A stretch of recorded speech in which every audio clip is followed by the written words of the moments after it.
Now, House Oversight Chairman Congressman James Comer joins us. It's good to have you on, sir. So your committee held a hearing today about the border crisis. We're hearing lots of fireworks. What happened? Well, I mean, the American people who are watching that committee hearing could see the difference between Republicans and Democrats. I mean, Republicans, this is one of our top issues. We're trying to do everything we can to control the border. What we heard from experts like Tom Homan is the fact that it's not about money, it's about bad policy.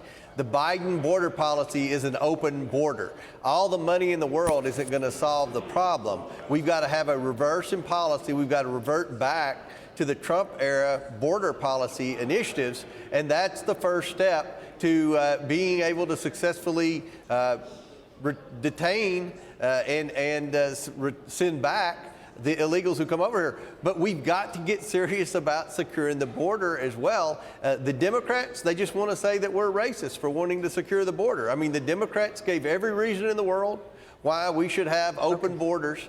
And it's just, it's amazing to see the differences between the two political parties on border control. Bill Clinton, Barack Obama, Hillary Clinton, and Joe Biden all were for border security. So they're not racist. It's every nation in the world has border security.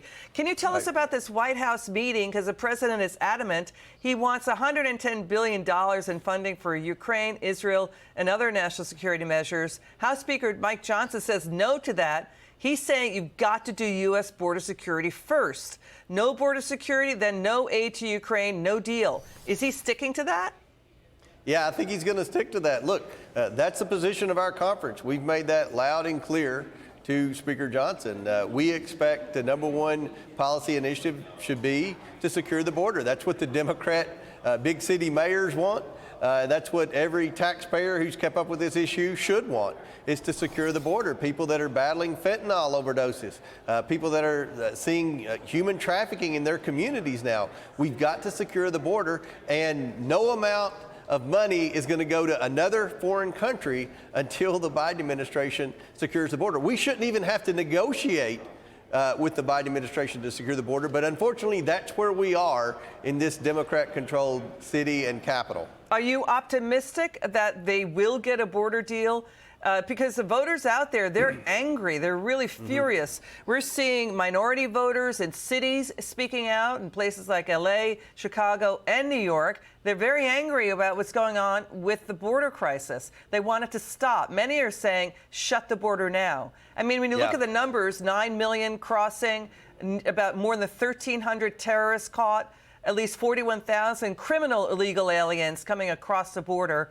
I mean, that's an irrational policy. Final word, Congressman.